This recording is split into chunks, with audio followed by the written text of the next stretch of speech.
Olá, hoje vamos meditar um pouco as leituras de Gênesis, capítulo 37, dos versículos que vai de 3 até o 13 e 17 até o 28.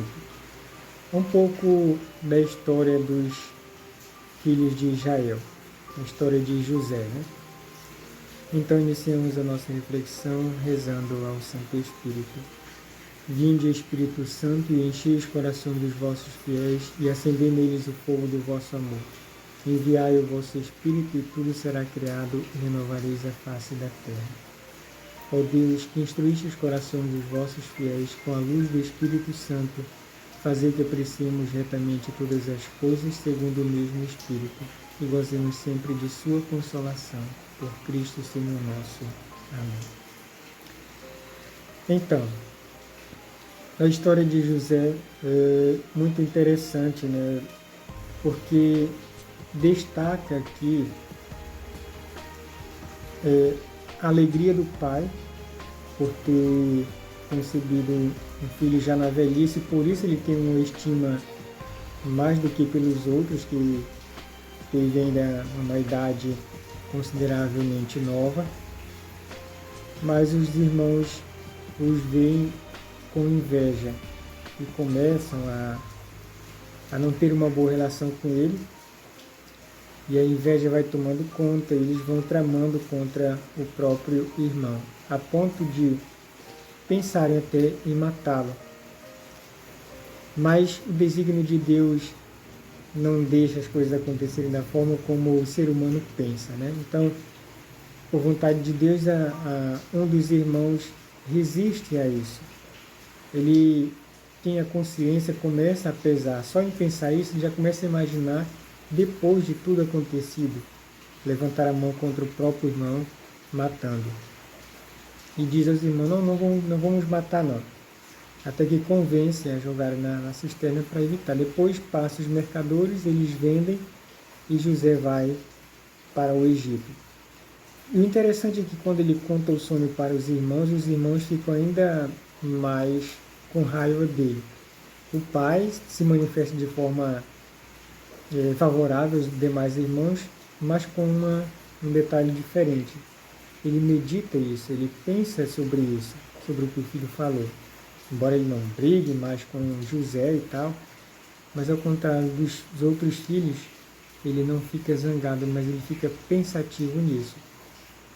E aí o resultado disso é que depois de um tempo, como nós conhecemos a história, que eles acabam indo para o Egito, para onde José foi levado, atrás de comida, e para lá o povo hebreu se muda depois de uma grande fome na sua terra e passa lá um tempo de purificação, digamos assim, costumo dizer assim, purificação, que é um tempo que fica lá por 400 anos, até que regressam à sua terra novamente, já depois com Moisés mais à frente. O Evangelho de Mateus,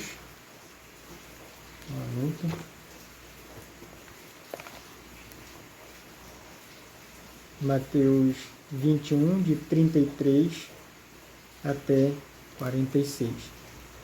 Este episódio também é muito interessante porque fala da história dos lavradores, do patrão que prepara tudo, prepara a terra, planta, faz a torre, armazém, e depois precisa viajar e entrega para alguns agricultores, isso para cuidarem até que chegue o tempo da colheita.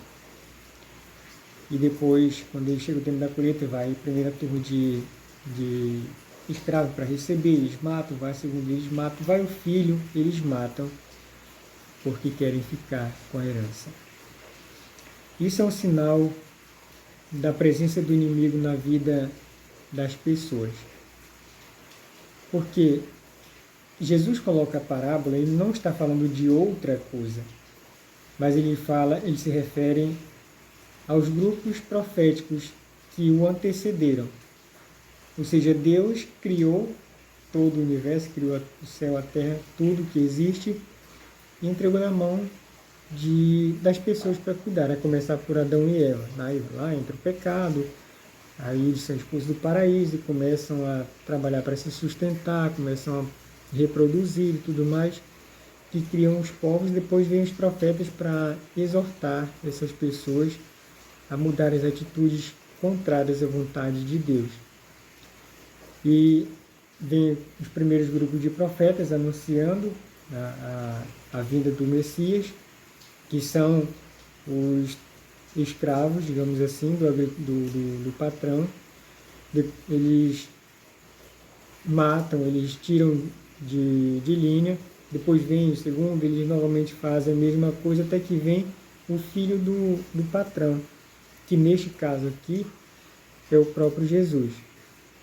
Jesus está falando de si próprio.